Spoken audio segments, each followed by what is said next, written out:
Hello and welcome to Horrifically Obscure. I am your host, The Thing, and as we've been doing here lately, before we get into this week's book, we're going to go ahead and pick the next one. And let me tell you, this one absolutely broke me, so I'm hoping something happy comes out of it this time.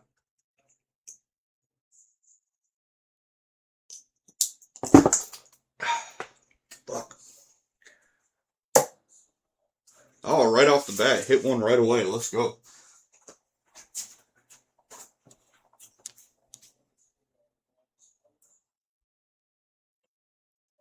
Oh, shit. Alright, well, this is one I've actually wanted to kind of check out for a little while, just see what it's all about. The Handmaid's Tale. So, our next video is going to be on The Handmaid's Tale. Alright, so the book we're talking about this week is Living Dead Girl by Elizabeth Scott. And this one, let me tell you, it broke me a little bit. It broke me. Just a tad. So, this book, it opens on Shady Pines apartments. It's a lower income type housing, that kind of situation, lower income apartments. And there's an immediate like, oh, this is definitely going to be the bad guy fake out. They call him Car Guy, and I shit you not, I don't think he ever came up again in the entire book that I can recall. But he kind of looks at this little girl kind of creepily, and immediately I thought, okay, that's the guy, that's the predator. No, it wasn't. Not at all. Turns out that the child he was watching, who was with her dad, is actually our victim. And her dad was not her dad. This book does something kind of interesting. It hops around in time quite a bit, so I'll try to be as not confusing as I can. As always, read the book if you actually want to like get the full story. I'm just basically giving you the highlights and kind of giving you my experience reading it. But we learn pretty quickly that the man who took I'm gonna go ahead and just call her Alice for now, and we'll get into why very very shortly. But so we learn that Alice hasn't always been in Shady Pines Apartments. She once had a home before that. Not much is given yet, but the very next chapter we immediately cut to her in the lobby of somewhere that we don't know what it is yet, but it's actually a waxing salon. She's young. She's like 15 at this point, I believe, and so she's getting helped by a lady in a sky blue shirt, and immediately I thought, okay, this lady's in on it. She has to be. Don't think so. And again, she literally never comes up again. But Alice is in the lobby of this building with a bunch of old women, older women, adult women, and she's just fucking going through some candy, dude. Like she has never eaten a day in her life. She is just putting it away. Right after this, we do another time jump, and we talk about how Alice used to live um, at 623 Daisy Lane, and that address is going to stick with me forever. This book is going to stick with me for a while, dude. This book was so fucked. So the woman in the sky blue shirt that I thought was in on it at first is actually just a lady that works at the waxing salon. And so Alice, she talks about how you're supposed to get ID'd if you're doing it, or parents' consent, or something like that. And this lady just didn't even do that. She just kind of did it. And then the lady asks her for a tip, and Alice says, "I already gave you $5," but Alice actually pocketed that $5, and she went and got herself a snack on the way home. Now, after she does all this with the waxing salon, we jump backwards in time one more time, and it talks about the day that Alice was taken from her home, but she wasn't taken from her home. She was at an aquarium with her school, and she had just gotten some cream soda flavored lip gloss, and she refused to share it with her friends. She was like, "No, this is mine. It's my birthday present." And so her friends get mad at her and they walk on ahead without her. And Alice really, really loved dolphins. And she was like, well, there's no dolphins here, but there is penguins. And so she goes to look at the penguins. and separated from her friends. She's completely alone. Her friends are up here. She's back here at the penguin exhibit. And so while uh, while she's at the penguin exhibit, a man stops and says, "Hey, your class is going on a field trip, or not on a field trip. Your class is going to watch a movie, and you're not with them. You come with me, and I'll show you where the theater is, or whatever." And then the man like gives her a hat, makes her stuff all of her hair into it, and put the hat on, and he starts asking workers where the gift shop is and stuff like that, and eventually, takes her away. Oh, there are some very short chapters in this book. Some of them are just like one sentence, and one of them looks like chapter 10 was she was talking about like when all of that happened with the aquarium and all that, and she says that was the day a little girl's world ended. Right after she says this, she talks about her first day in captivity, and the first thing she was told was get up and to go take a bath. And she sees herself in the mirror, just black, blue, bruised all over, and just doesn't even recognize herself anymore.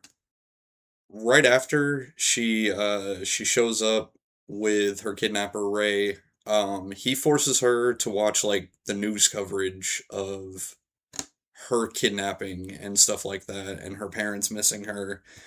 And it's revealed here in this same chapter. Ray works at like IKEA or something like that in like I guess the warehouse or factory end of it. He does something higher up, and all of his furniture comes from there. It's like really cheap, easy to break down furniture and stuff like that.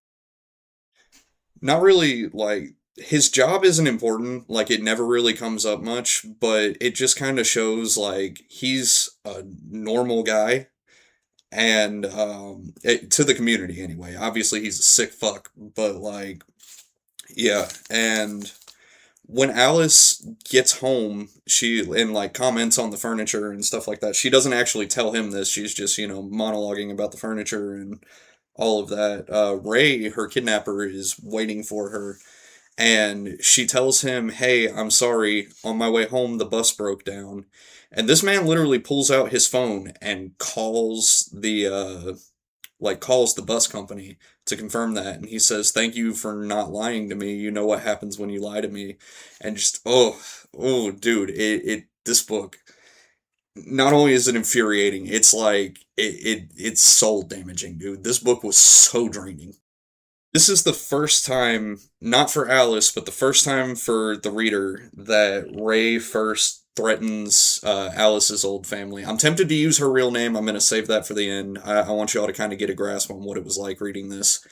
But he mentions Alice's first home, 623 Daisy Lane, and he says that if she ever lies to him, he is going to go there and kill everybody inside and burn the place down, roll her in ashes and soot, and blame her for burning down the house. Like, make it look like she burned down the house. It's fucking awful, dude. Mm. This book was it was a struggle to get through this. It was a tremendous struggle to get through this, and it's here that I want to just note to you this book, this one right here, Living Dead Girl. This was marketed as a teen book. Okay, this would be in the same section as like Twilight or like I don't know what are some other teen books. Maze Runner, maybe Harry Potter. That's more of a kids book, but that's the section this would be put in is with stuff like Twilight.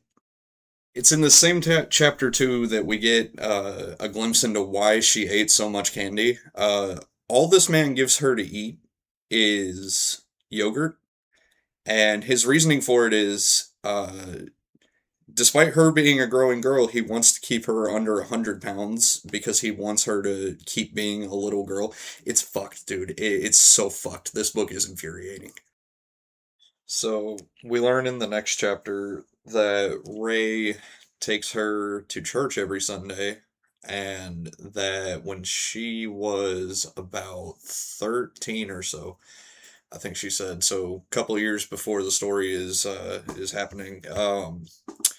She outgrew like this little white dress that he used to make her wear to church. And so then because he realizes like she's getting older and getting bigger and stuff like that, he fills the sink with water and he just fucking jams her head down in it and tries to drown her and then pulls her up before she actually fully drowns. Um, mm, mm-mm, nope. And then 2 days after that, Ray brings her a lock of her mother's hair, uh, just to kind of show that he controls everything. And oh my god, dude, this fucking book. And you find out too that like Ray is actually pretty well liked at church and in the community and stuff like that. Alice talks about how like women will come up and try to talk to him and stuff like that, and he'll talk back, perfectly normal. And then when they get in the car, he laughs about how old they are and stuff like that. This is just fuck this book, dude. So it's revealed in the next couple of chapters. Nothing of note really happens in the chapter right after that, other than she brushes her teeth and instead of spitting it, she swallows it 'cause she doesn't want to leave residue in the sink or whatever.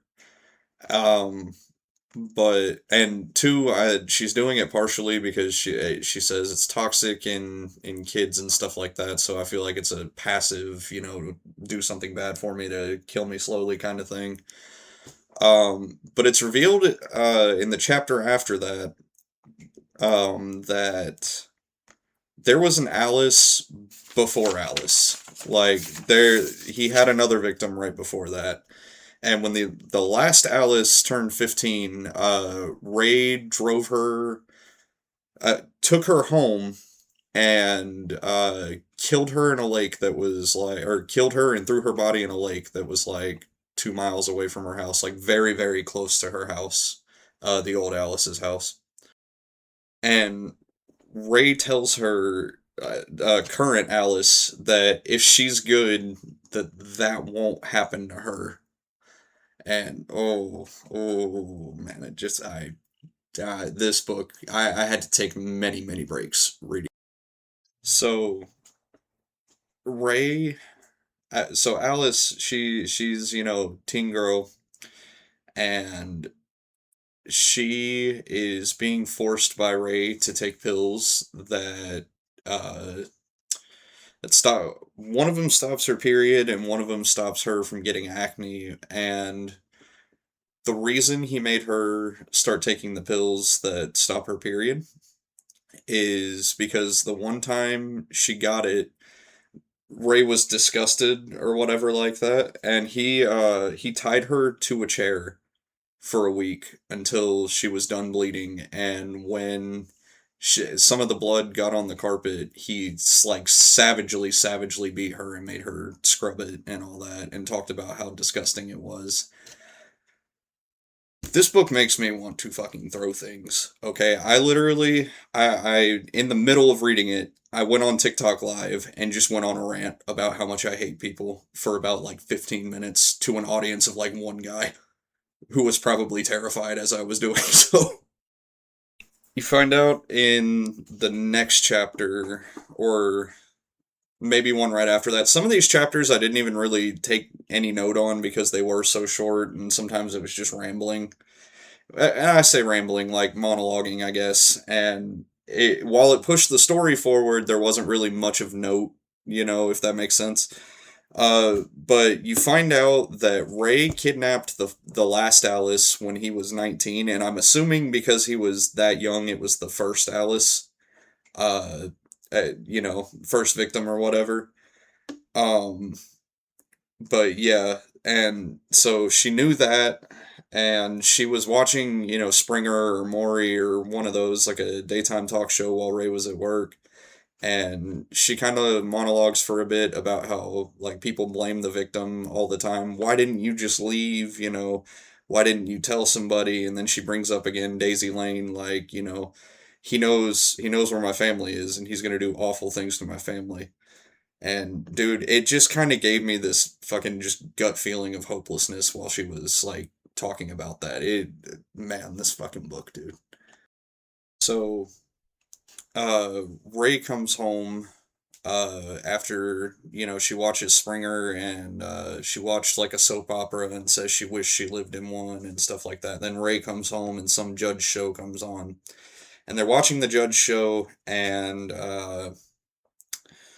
what was it? The defendant won the case or whatever, and Ray was like, "Oh, that's bullshit. That guy's clearly lying," and all this stuff. And he talks about how his mother used to treat liars and stuff, or hated when people told stories and stuff like that. And we get like the first real kind of glimpse into Ray's childhood. And Alice says here, everything that Ray does to me, his mother used to do to him, and talks about how he has nightmares and she'll just listen to him and wish he was still trapped in that, like going through that, because, you know, how just fucking awful he is. And Ray, after like she said something and it pissed him off, and after that, Ray beats and does other horrible things to her. And while he's laying there with her afterward, he says, "You would make a good mother, and you would never do all that stuff my mom did to me, and all this stuff," and that she needs to help him find another little girl to teach. And oh my god, at this point, blood was fucking boiling, dude. I not only did it piss me off, it just made me like just really really sad. This story, it's fictional, it's obviously fictional, but it feels too fucking real at times, and this is one of those times where it just felt too fucking real. Like it, oh my god. So after Ray decides that they're gonna find a girl to teach that sick fuck. He sends Alice out to the park to kind of do some scouting, I guess you could say. Uh, fucking hate this book. But anyway, he sends Alice out, and she finds a girl that she knows Ray would go crazy for. And this is where like she feels she's kind of becoming a monster a little bit. Not, and I kind of felt that way too, but it wasn't. It was sad because it wasn't in the way that like somebody like Kim White from Full Brutal, or you know, somebody like that was just born a monster. This girl, like, she was turned into a monster. And she said that the whole bus ride home she had this smile on, knowing that like this would finally kind of set her free in a way. And that her smile that she had the whole way home unsettled people on the bus. After that, she gives three life lessons. No one will see you, no one will say anything, and no one will save you. And God, this book, dude. So that girl that she scouted is named Lucy. However, didn't give her name in that chapter. So I just called her Notebook Girl there. And um, it's because when Alice goes to the park, this girl, Lucy, walked up to her and asked if she had seen her notebook, which Alice is currently holding that girl's notebook. She stole the notebook, wrote, you know, descriptions of some of these kids down. And whenever she gets home from the park, Ray makes her describe the kids to her and stuff. And oh my god, it's just fucked. This book is so fucked, dude.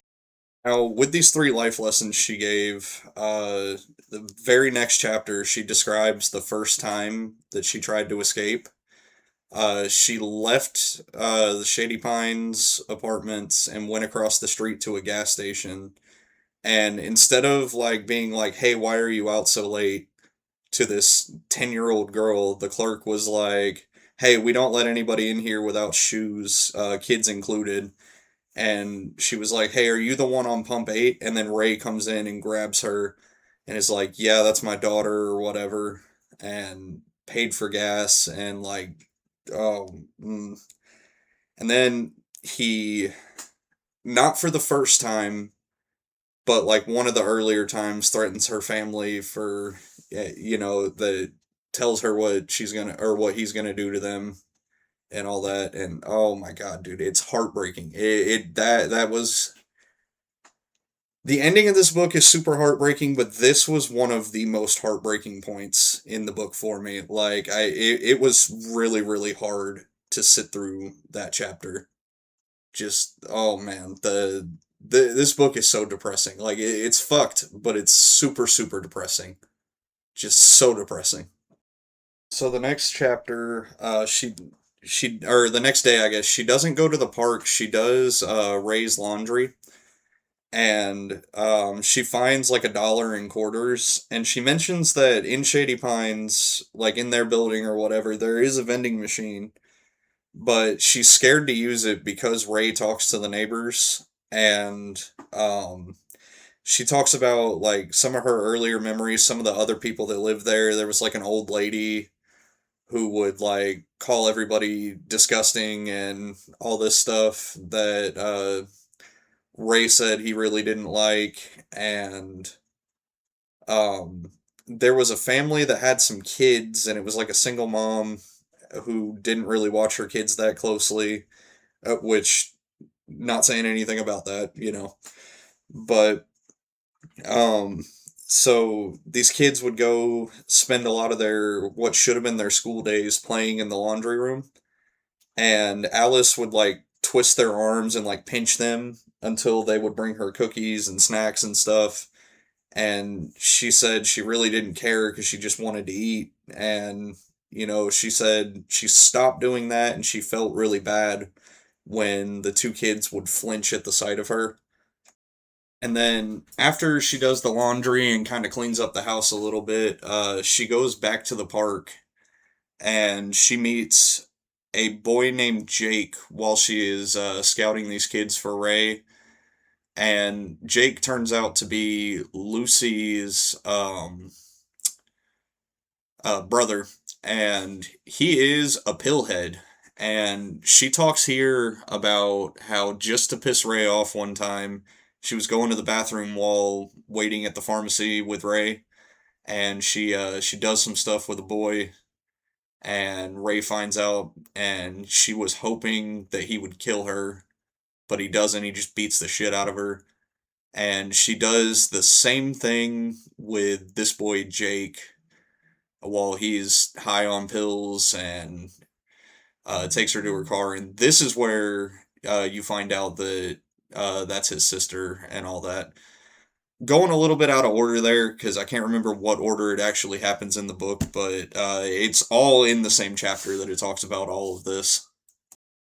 So after Alice and Jake do stuff, Jake looks her in the eyes and he's like afraid of her and tells her to get out of the car.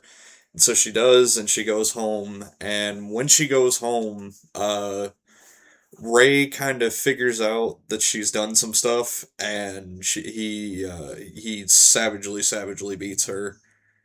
And while he's beating her, he like starts to choke her, and when he chokes her, she like kind of lets out, "I have a plan. I have a plan." And the plan she's talking about is a plan she's formed to kidnap Lucy, who Ray calls Annabelle.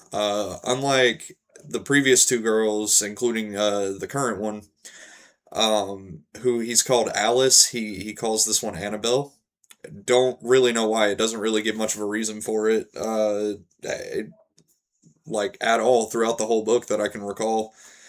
Um, and she so yeah, she tells him she has a plan, and basically the plan ends up being that Alice is gonna invite him back, give Jake whatever he wants, so he'll stay distracted, and she can or and yeah, Ray can go kidnap Lucy. And in the next chapter, we get another glimpse at the old Alice, and her parents were named Bob and Megan. And so, uh, when getting this glimpse at the old Alice, it talks about the next day. Um, Ray makes Alice shower in preparation for their plan, and he's talking about when they get this girl going to the desert and stuff like that. And so he makes her shower and get ready and look her best, and doesn't let her shave. And it's because the old Alice, I guess, tries to off herself in the shower. And we know this because Alice talks about Ray having nightmares while sleeping next to her and talking about the red water and so much blood and all this stuff.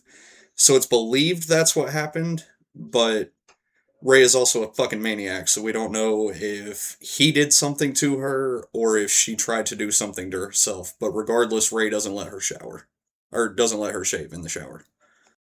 It's in this too that Alice kind of talks almost excitedly about keeping the cycle of abuse going, but it's not because the cycle of abuse is going to continue. It's because she is just ecstatic at the process, or at the prospect of finally being out of all of this that she's going through.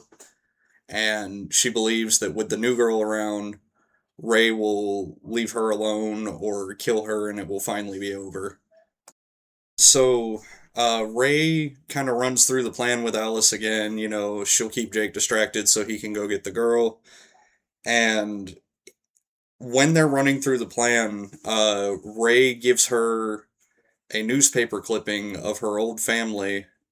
And it's talking about how this family that went through all this tragic stuff, like this horrible tragedy of losing their daughter, they have a new baby. And Alice is like, she's not jealous. She's like, she's really happy that she has like a little baby sister. And it's revealed here too that Ray has been writing letters to Alice's family this whole time, pretending to be her and saying like horrible stuff like, you know, I'm out here doing this and I hated you guys and all this other stuff, saying it was from Alice, but it obviously wasn't. And um Alice the next day, like before they go through, like start going through with everything, where she had written all the description of the kids that she was like prospecting for Ray, she takes that piece of paper out of the trash and writes like a short little letter to her baby sister before she goes out to the park for another day. And I guess this would probably be the day before the plan. So she writes this letter and then she throws it away on the way to the park, and it was just, that was one of the other like really really heartbreaking scenes in this book that like just kind of, that one's sticking with me as well as many others. This book is going to stick with me for a long time. Now, after that, when Alice finally does get to the park, she is approached by a cop who sees all the bruises on her throat and all over her like arms and chest and stuff like that. And this cop tries to like talk to her, and she gives her a card to like a troubled teen kind of thing, kind of like a women's shelter, but like for teens, if that makes sense. So she gives her that card, and um, Alice thinks about the last time that she had interactions with police. She talks about how much Ray hates police, and the last time that a police officer came to their door for something completely unrelated, had nothing to do with Alice, had nothing to do with anything, like really to do with Ray or either of them. Ray was so terrified that the police were kind of closing in on him that he held Alice in the living room with a knife at her throat for like multiple hours, saying that I'm not going to let them take you. This world is corrupt and nobody's going to take my girl and all this crazy shit. So that police officer, her name was Barbara, and she gives Alice a card and kind of goes on her way. And right before she gives her the card for that teen center, um, she says, "Hey, are you hungry? I have this extra candy bar," and Alice just fucking wolfs that thing down. So the cop is already aware that like something is going on. And to explain away the bruises, she said, "Oh yeah, I got in a fight with my brother." And she's like, "Well, does your brother do that a lot?" And he said, "No." Or she said, "No. It was a one-time thing or whatever," and kind of again gets the cop to go on her way. Now, when she gets back to the house, she doesn't mention anything about the cop. She lies to Ray and says, "Oh, the girl was out sick." And Ray believes her, and she spends the next chapter saying, "Oh my god, I lied to Ray, and I got away with it. I lied to him, and he believed me. Maybe he really doesn't know everything." So, this is all, the day of the plan is kind of closing in, and Alice kind of considers maybe shifting her plan a little bit. So a detail that I left out of Ray's version of the plan was he was gonna take the little girl and then knock Jake out and leave him with his little sister's DNA all over the car and all these pills and all that, and some story about a little girl who he can't find and all that. So basically, they were gonna frame Jake for taking her. Well, instead of letting that happen, Alice is considering knocking Jake out herself, stealing his money and his car, and driving away back to 623 Daisy Lane. And so when Alice goes to the park again, Lucy, the little girl, comes up to her and says, "Hey, you're crying. Only babies cry." You know, it's a little moment between them, and the cop walks up while Alice is staring at Lucy, still crying uncontrollably. And the cop is like, "Hey, uh, do you know that little girl? I saw y'all talking." And she's like, "No, I don't." And she's like, "Are you considering doing something terrible, like to this girl, basically?" And Alice, she lies and she says no. Um, and the cop gives her a sandwich and tells her, "Hey, do you still have that card?" And Alice says, "Yeah," even though the day before she had torn it up and thrown it away on the bus. The cop asks her where she lives, and Alice didn't say Shady Pines. She said the name of another nearby apartment complex. And the cop was like, "Okay, well, you know," says what she says and wanders off. So, as a result of Alice being in Ray's capture, I guess, she doesn't get to go outside much. There used to be a playground near Shady Pines that was actually pretty nice. Then the older kids started going, and Ray talked about how people were perverts and all that stuff, which is just unbelievably fucked. Like he talked about pedophiles, like sneaking peeks at kids and all that. Like he's not the worst of them. I don't know. It was weird, but so going to the park and stuff was the first time Alice has really been outside like much other than to go get waxed or go run errands for Ray. And so she's over there feeling the grass, and Jake walks up, and she goes back to his car with him again, and they didn't necessarily do stuff this time, but like, um, he he offers her some pills. She doesn't take them. He does, and he starts kind of like nodding off a little bit, and he's saying like, "Oh, I'm just trying to enjoy it." And she talks about like the hurt she can see in his eyes, like the pain. She calls him living dead boy. And he says, "Hey, do you like me or whatever?" And she says no, and then starts making out with him, and terrifies Jake. And Alice kind of gets a kick out of like the fear that she caused him. And she, as she's walking home, she talks about like not understanding Ray, but like knowing why he doesn't feed her. Well, why he doesn't eat that much and why he's not very picky about food because she said it just made her feel full, like that fear that she inflicted on Jake. So Alice gets home back to Ray's, and she's a couple minutes late. Ray gets off at 5 and she's supposed to be there before him, and it's like 5:02, and he punishes her, so he, beats her and does whatever else to her. And while this is happening, she recalls when she was a kid, like before she was brought to Ray, she used to be super clean. Her parents would get kind of annoyed because she would shower so often and stay clean. And she remembers that, and she says, now it doesn't matter how much I shower, I'll never feel clean, like that kind of thing. It's just heartbreaking, dude. This fucking book was so heartbreaking.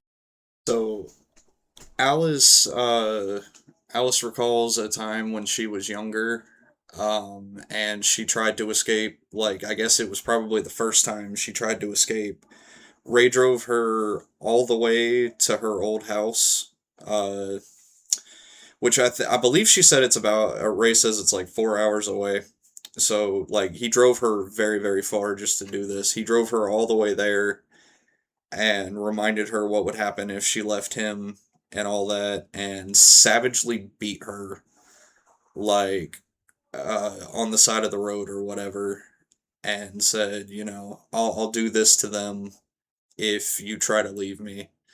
And so that was when I guess she had first gotten there, and she tried to, thumb out on the interstate, and just terrible, man. This fucking book, dude. So the day before the current day, so I guess after she got home late or whatever, Ray took her to the thrift store to pick out clothes for Lucy, who he is calling Annabelle still, and it does not give a reason as to why. He's called the last two Alice, but this one's Annabelle. I don't know why.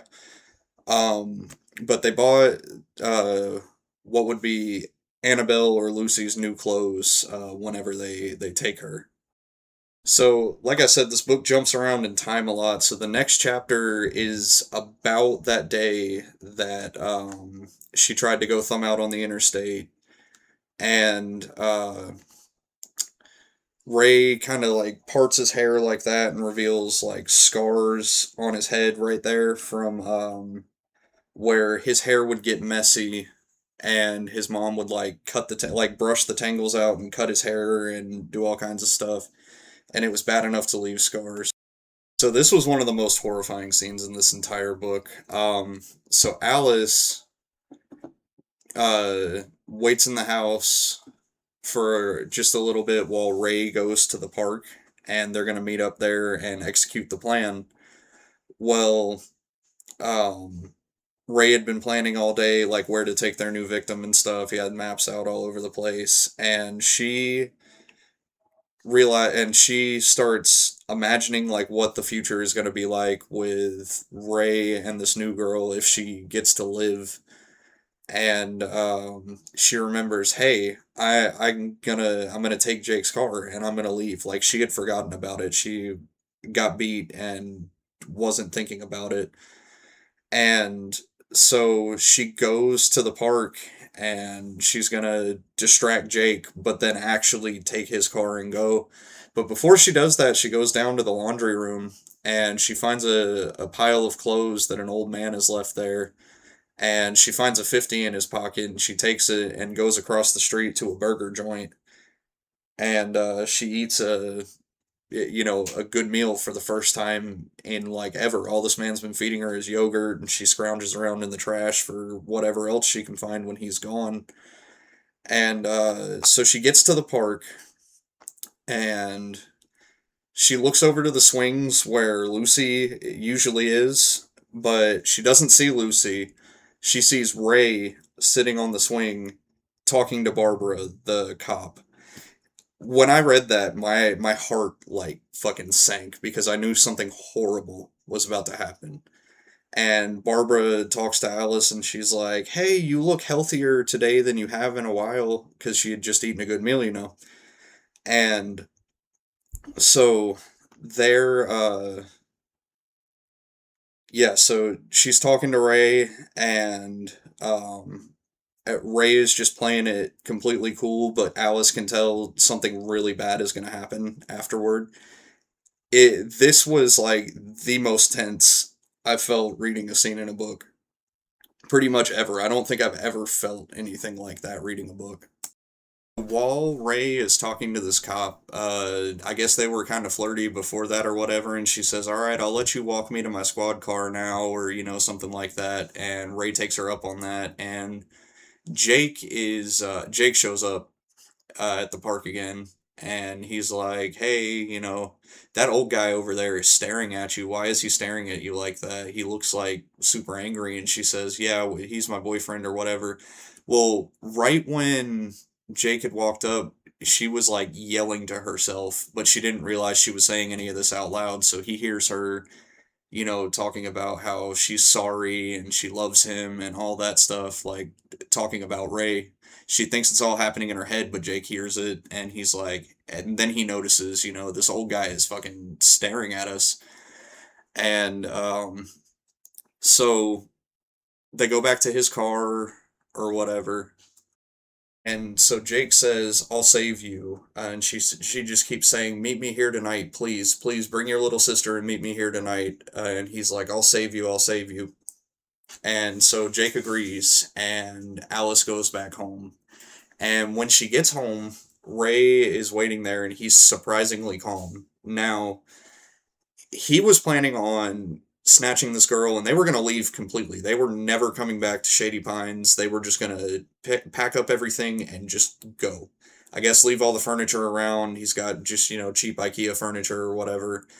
And uh, Ray also only pays in cash. I forgot to mention that a little bit ago, but he had a safe just full of cash. He cashed all his paychecks and he saved it in that safe. He was a cheapskate, so he was leaving no paper trail. So smart criminal, really fucked up man, but smart criminal. Um, so yeah, Jake is he's planning on meeting her that night, and when Alice gets home, um, she Ray is like surprisingly calm, and then he like tackles her, like pins her, and like is just slashing a knife around, like, and Alice is certain she's about to die, and she wasn't very far off because Ray, in this rage or whatever, whenever Alice uses Jake's name, she said something like, "Jake means nothing to me" or whatever. He stabs her in the shoulder, and a neighbor comes up to check on them because of all the noise and whatever else.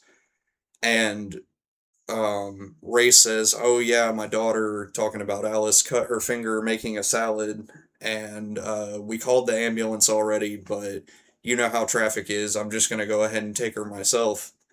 And so he gives her another shirt to change into because she has a hole there, and it's just covered in blood because she's just been stabbed. And so he drags her down to the car basically, and he's like, he talks about the interstate, and he's like, "This is I'm only 2 minutes from the road that I have to get on to make it to Daisy Lane." And so he hops on the interstate, and they're on the way to the park. And right before this, like right before they get on the interstate and all that, it's mostly talking about her past. And she recalls a time that Ray showed her a newspaper clipping from the old Alice that says her parents died in a robbery gone wrong, that nothing was taken, the burglar didn't make off with anything, but he was never caught, and both parents were brutally stabbed multiple times. And just before that, like the old Alice was killed and found in the river and all that, and it was right after her funeral that her parents died. And Alice, thinks about that, and she's getting weaker the whole time. That, you know, 'cause she's just been stabbed, a lot of blood loss, and she can't move her right arm. Like, she got stabbed here, and, you know, it just kind of dangles. She can't really do much with it, probably get it past there. And Ray is just kind of taunting her the whole time that they're on the interstate on the way to the park. Because the interstate, I guess it leads to Daisy Lane or whatever, but that's 4 hours away. I'm guessing it's also the same direction as the park or whatever. Or maybe she doesn't even know really, 'cause she only ever takes the bus anywhere. But so yeah, Ray is taunting her the whole time and like saying, "Oh yeah, if you help me right now, I'll let you live," basically. And she says something to the effect of, "Ray lies to everybody, and I can tell the difference between his voice when he's lying to people and his voice when he's telling the truth, and now he's speaking to me like he speaks to everybody else." And this sick fuck, this infuriated me just beyond all belief. Like, this whole book has infuriated me in one way or another. He pulls over at a KFC. It says chicken place, but I'm picturing KFC. Pulls over there, gets some fried chicken and starts eating it, and then puts a biscuit on her leg. So she's, you know, she can't move this arm, and he is holding this arm over here, and he puts a biscuit on her leg and says, "Yeah, you can eat it." So she can't pick it up with this arm, and this arm is pinned, and she's starving to death. And so she like leans over like that, and you know, tries to eat it off her leg or whatever, and it falls on the floor, and he taunts her more. And so he's taunting her and calling her fat and all this stuff. This part was really, really rough to get through, man. So after that, they're on the way to the park, and he like slams her into the door. And there is more that has happened between what I'm like between that and then, and it's like mostly talking about her past. I'm gonna go over some more of that kind of at the end. But yeah, he's like slamming her into the door, and eventually like stops doing it, and he tells her that well, they get to the park, and Jake is supposed to be there at 6 o'clock to pick up Lucy. And so she's getting weaker as time goes on because of all the blood loss, and now he's slamming her into the door. And she says basically like after he's been slamming her and stuff like that, she says, "I'll run."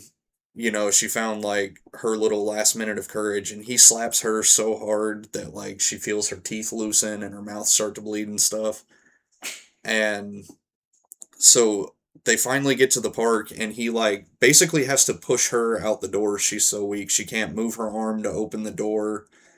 And you know, so she starts walking into the park, and she walks to Jake's car first before she even walks over to the park. And she doesn't find Jake in the car, but she finds out that the car is unlocked, and so she opens the door and sits there for a little while and is kind of fading in and out, and gets blood all over his seats and stuff. And then she gets out and like walks to the actual park, and the first person to see her is actually Lucy. And Lucy walks up and she says, "Oh my God, you're bleeding." And Alice just kind of looks up at her and just tells her to run. And then she recalls the three life lessons she taught, and one of them was, you know, no one will listen. And she's saying this kid isn't listening, and Lucy is like, "Why would I run?" And the next thing you know, Ray comes and grabs Lucy by the arm, and Jake hops out of the bushes with a gun and tells her, you know, or tells Ray, "Hey, let her go," and all that. And Ray just kind of laughs at him and knocks the gun out of his hand. And oh, it terrifying, terrifying. And he after that he just punches the shit out of Jake, basically knocks him down to the concrete. And the whole time Lucy is screaming, and he tries to leave with Lucy again. And then Alice tries to stop him, and he starts beating on Alice again. And Jake finally pulls the trigger and, like, gets back up, whatever, pulls the trigger and shoots Ray. But when he shoots Ray, uh, he has his triumphant moment, feels like a hero, and then he calls the police, or, well, he calls 911, and he was like, shit, I gotta call the police, I gotta call my mom, I gotta call everybody. And as as he's thinking all this out loud, like, saying all this, he says, "Oh my God, I didn't mean to." And it turns out that Ray was so close to Alice that the bullet hit her as well.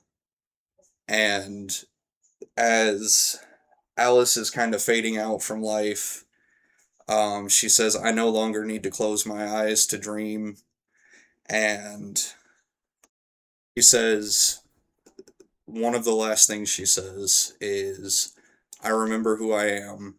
I am Kyla Davis from 623 Daisy Lane."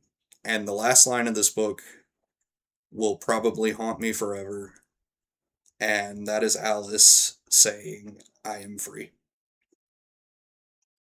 Oh, this is heartbreaking enough on its own, but the little bit that I left out during the climax of this that I kind of wanted to brush on at the end, Kyla, uh, Alice, who we've been calling Alice this entire time, Kyla recalls at some point during all of her fading in and out, she says, "Once upon a time, there was a little girl who was too sick to go to the aquarium one day, and the next week had her birthday party with all of her friends." And that is where her story ends. And she knew that even though she would eventually be free, that she had no hope of ever being truly free. This book was truly, truly heartbreaking, and it's an unfortunate reality for some people. Horrible, horrible shit happens in this world. And yes, this is a fictional story. I'm aware of that. However, this book felt entirely too real. And just, it's gut wrenching, man. This one's going to stick with me forever. This has been your host, The Thing from Horrifically Obscure. Uh, if you want to read this book for yourself, check out the first link in my description. Make sure you follow us on TikTok at Horrifically Obscure, as well as OSB Horror. Uh, I don't really know what else to say, man. This book made me need a cigarette. You guys have a great night.